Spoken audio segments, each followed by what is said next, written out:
वो वनवासी अपनी वानर सेना सहित समुद्र के तट तक पहुंच गया है। मैं अपना निर्णय लेने के लिए स्वतंत्र हूं, परंतु नीति शास्त्र कहता है कि मुझे मेरे मंत्रियों का परामर्श सुन लेना चाहिए। महाराज, नीति अनुसार जिसके पास बल है वो जो करते हैं वही उचित है। आप सबसे बली है महाराज, फिर कैसी चिंता। आपके सभी बलशाली राक्षस, आपका पुत्र अतिकाय, राक्षस अकंपना, धूम्ररक्ष और वज्रधमस्त्र यहीं पर हैं। संसार के सबसे महान राक्षसों के साथ आया हूं पिताश्री, तो फिर राम सागर पार कैसे करेगा? जल का देवता वरुण भी आपका दास है, आपसे द्रोह करने का साहस नहीं कर सकता। आप केवल आज्ञा दीजिए पिताश्री। आपके इस पुत्र ने इंद्र को परास्त करने में समय नहीं लगाया। मेरी शक्ति के समक्ष वो तुच्छ वनवासी कहां टिक पाएंगे? एक युवराज को आधारहीन बात करने से बचना चाहिए इंद्रजीत। और उन तुच्छ वनवासियों का शौर्य हम सब ने देखा है। ताड़का, सुबाहु, खरदूषण, विराट समेत 14,000 राक्षस, सबने अंत पाया। और वो महामायावी मरीच, वो तो श्री राम के भय से साधु बन बैठा था। चाचा श्री, यदि आप मेरे पिताश्री के अनुज नहीं होते तो इस दुस्साहस के पश्चात एक और शब्द बोलने के लिए जीवित ही नहीं रहते। इंद्रजीत, कायरों को भी अपना मत रखने का अधिकार है। विभीषण को अपनी बात पूरी करने दो। महाराज, श्री राम कोई साधारण मनुष्य नहीं, साक्षात नारायण। और माता सीता लक्ष्मी का अवतार। और इससे पहले कि नारायण के धनुष से काल छूटे, बचा लीजिए अपने आप को, इस लंका को और संपूर्ण राक्षस कुल को। महाराज,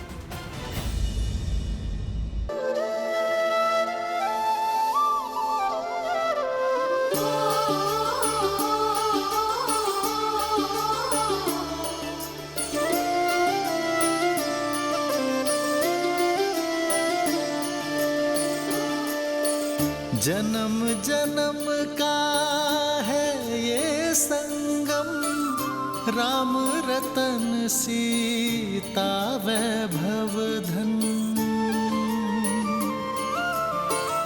एक है पौरुष, एक समर्पण, एक है रूप तो दूजा दर्पण। राम है लोचन, सीता दृष्टि, राम है बादल, सीता वृष्टि। मैं सदा आपकी अर्धांगिनी बनकर, आपके बल और संबल का स्तंभ बनकर रहूंगी। वचन देती हूँ कि मैं आपका हाथ कभी नहीं छोड़ूंगी। राम सिया राम, सिया राम, सिया राम, राम सिया राम, सिया सीता को रखते हृदय रघुराई, पूर्ण राम को करने आई। सीता करती उनकी पूजा, राम से आसा प्रेम न दूजा। राम सिया राम, सिया राम, सिया राम, राम सिया राम, सिया राम, राम सिया राम, सिया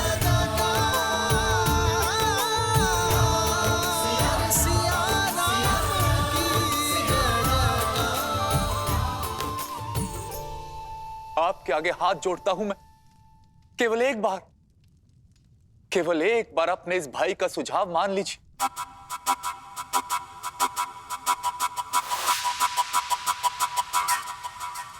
माना था,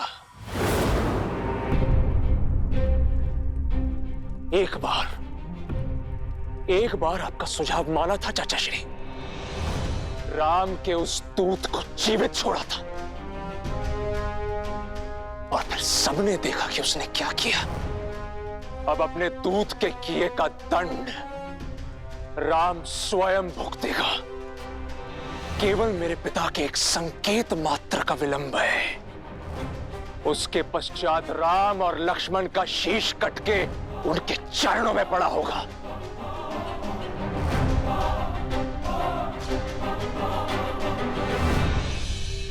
सर्वनाशे संयुक्त पाने अर्ध त्यजा तीसा पंडिता। जब पूर्ण विनाश सामने हो तो जितना हो सके बचने वाला ही सबसे बड़ा ज्ञानी होता है भैया। भैया, हनुमान के प्रहार को लंका की प्रजा ने देखा है, भुगता है। आगे इस विनाश को रोका जा सकता है भैया। क्यों आप चाहते हैं कि लंका के नन्हे बालक पिताहीन हो? आप महाराज हैं भैया। प्रजा के धन और प्राण की रक्षा करना आपका दायित्व है। अभी भी देर नहीं हुई। श्री राम में जितना बल है उतनी ही करुणा भी है। इससे पहले कि लंका ध्वस्त हो जाए आप श्री राम से क्षमा मांग लीजिए, क्योंकि केवल श्री राम ही एक आसरा है। कदाचित उचित कहा तुमने।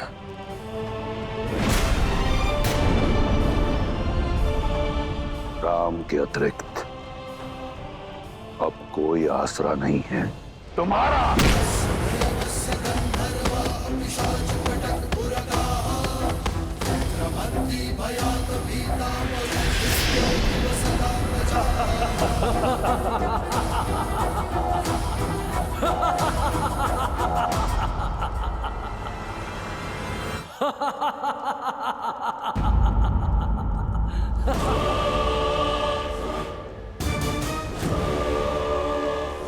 तुम इसी योग्य हो कि उस वनवासी के चरणों की धूल को अपने मस्तक पर लगाओ। उस राम ने 2 राक्षस क्या मार गिराए, इतना बखान। और तुम्हारा भाई जिसने सहस्त्रों वर्षों में सहस्त्रों वीरों का संहार किया, उसका कुछ नहीं।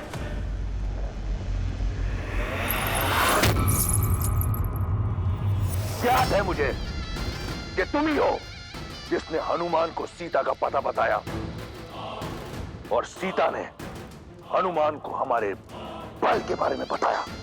लंका के भेदी हो तुम। बचपन से मेरे विरुद्ध खड़े रहे, मैं शांत रहा। तुम निर्बल थे, कायर थे। मैंने कुछ नहीं कहा क्योंकि भाई थे तुम। मैं वो भाई हूं जो अपने भाइयों के लिए स्वयं ब्रह्मा से भिड़ गया। एक पिता की तरह पोषण करने वाले भाई को ये उपहार दिया है तुमने। लंका का अन्न खाकर लंका के विरुद्ध बोलने वाले लंका के भेदी के लिए लंका में कोई स्थान नहीं। तुम जैसे कायर का लंका में सांस लेना भी लंका के वातावरण को प्रदूषित कर देगा। तुम अपने जीने का अधिकार खो चुके हो विभीषण।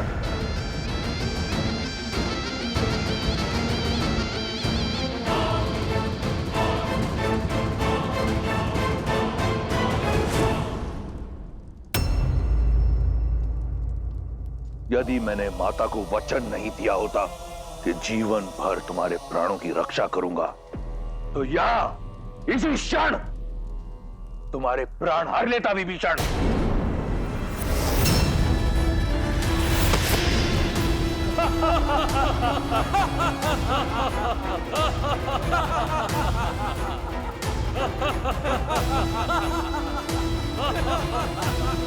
तुम्हारे जैसा भाई अपने आप में एक शाप है।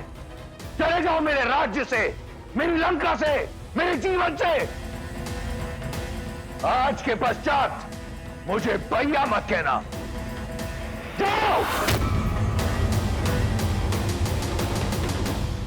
निष्कासन ही नहीं महाराज, मृत्यु दंड मिलना चाहिए इसे। मुख तो देखो, ग्लानि का भाव तक नहीं है। मुझे लगता है उस राम का गुप्तचर है ये। प्रजा की ढाल बनकर स्वयं का हित साध रहा है। बुद्धि पुराण श्रुति सम्मत बानी, कही विभीषण नीति बखानी।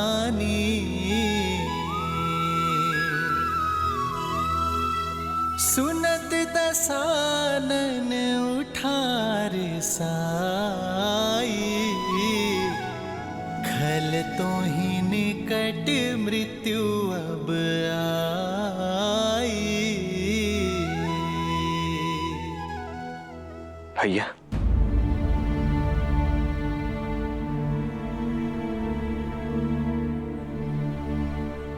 अभी मां को स्मरण कर रहे हैं ना आप भैया? भैया अब इतनी पीड़ा क्यों सहन करनी है? पहले तो हमारे पास कारण था, हमें भाभी माँ का स्थान ही ज्ञात नहीं था, परंतु अब तो हमें ज्ञात है कि भाभी माँ है कहाँ। फिर अब और विलंब क्यों भैया? हम वीर हनुमान जी की पीठ पर बैठकर क्यों लंका नहीं जा सकते? उस दुष्ट पापी रावण का अंत करके शीघ्र अति शीघ्र भाभी माँ को मुक्त क्यों नहीं करा सकते भैया? मेरी बात मानिए भैया, उस लंका के विनाश के लिए हम दोनों भाई ही पर्याप्त हैं। अब चलिए भैया। लक्ष्मण, सीता के विरह में बिताया हर एक पल मुझे शूल बनकर चुभता है। मैं भी यही चाहता हूं कि सीता इसी क्षण मेरे सामने आ जाए।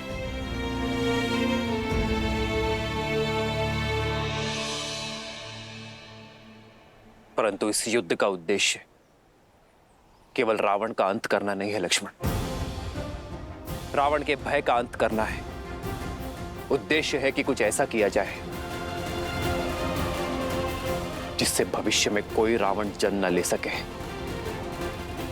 देखो लक्ष्मण, सृष्टि के कोने कोने से वानर यहां एकत्रित हुए हैं। ये सब वो हैं जिनके मन में रावण का भय था, परंतु आज उसका सामना करने को सज्ज है।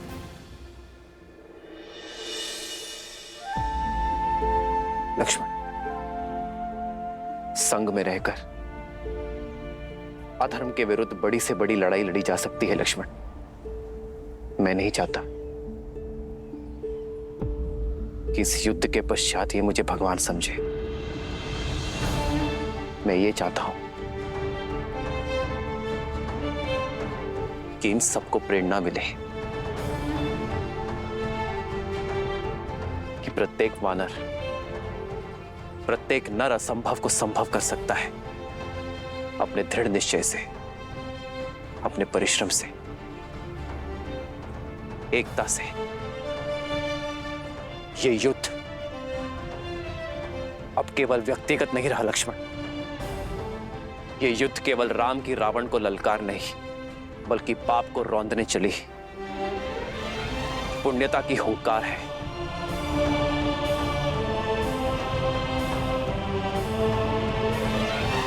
लक्ष्मण, यदि तुम्हें अब भी लगता है कि मैं अनुचित हूं तो कहो। हम इसी क्षण लंका की ओर कूच करेंगे।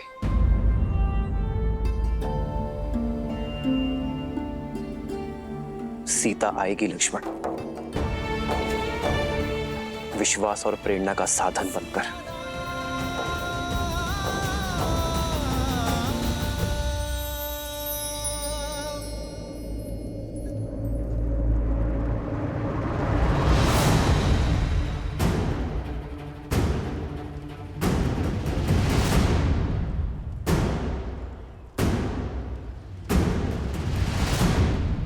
देवी,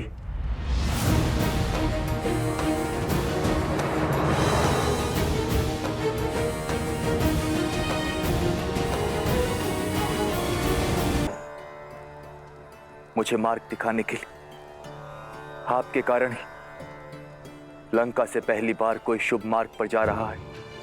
भाई का हाथ थामे उसे भगवान तक लेकर जाना चाहता था, किंतु स्वयं ही भगवान से दूर चला गया। आपके सीख के पश्चात भाई का साथ छोड़ भगवान की ओर जा रहा हूं। अपने प्रभु श्री राम के पास। पता नहीं वो इस राक्षस की भक्ति को अपनाएंगे या नहीं।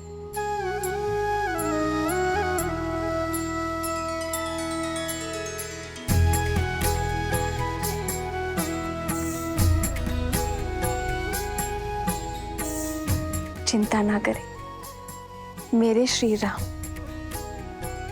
करुणा के सागर हैं, जो भक्ति से उनकी ओर पग बढ़ाए वो स्वयं उनका हाथ थामने आगे बढ़ जाते हैं। आपका कल्याण हो।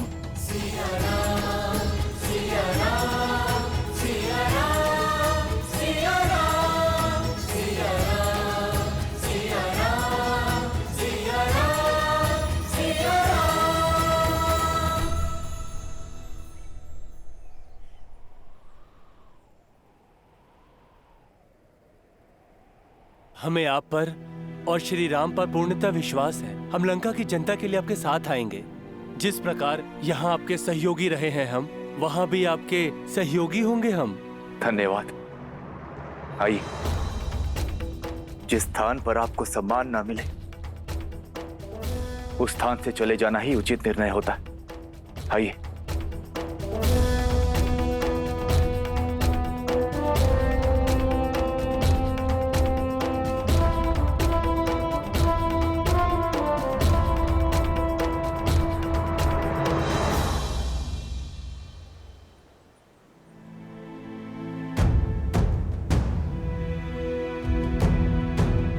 क्या हुआ?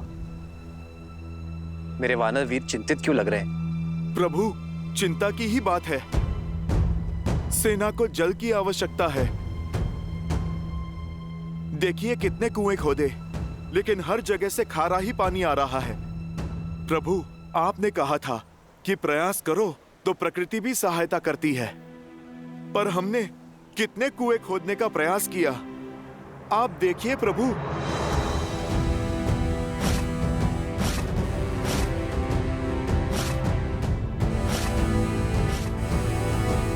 प्रकृति सहायता अवश्य करती है हनुमान, पर तब जब प्रयास करने का स्थान केंद्रित हो।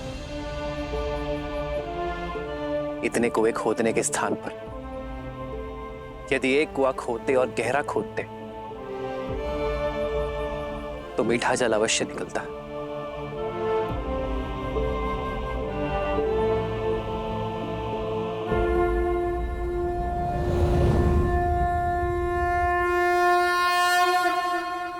नमामि गंगे।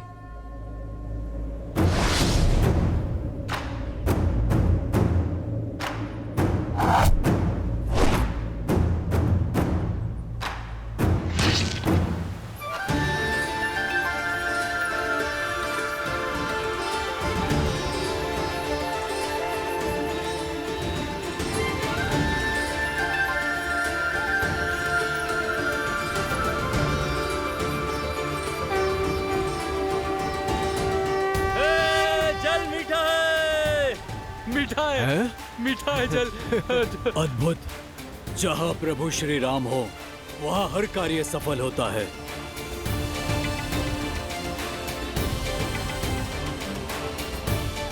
आज प्रभु श्री राम की कृपा से मीठा जल प्राप्त हुआ है।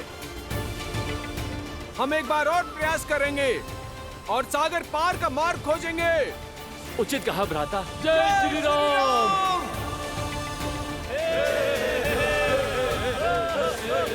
जय श्री राम।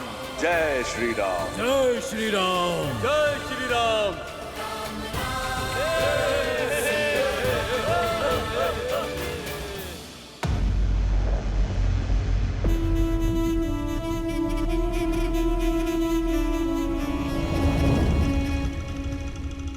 पिताश्री,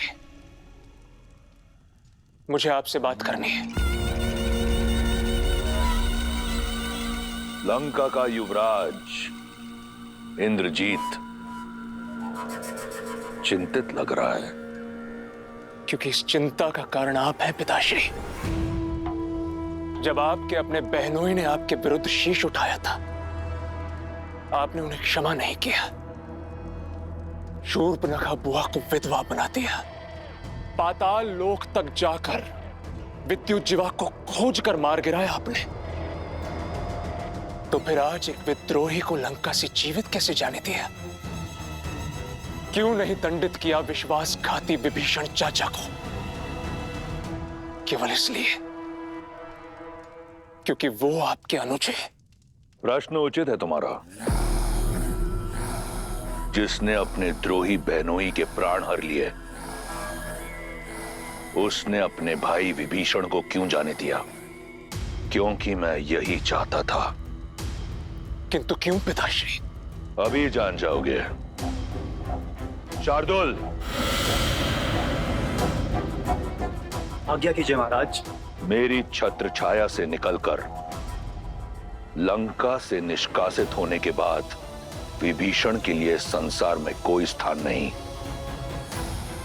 एक स्थान के अतिरिक्त मुझे जानना है कि मेरा विश्वासघाती भाई कितना गिर सकता है। जो आज्ञा महाराज।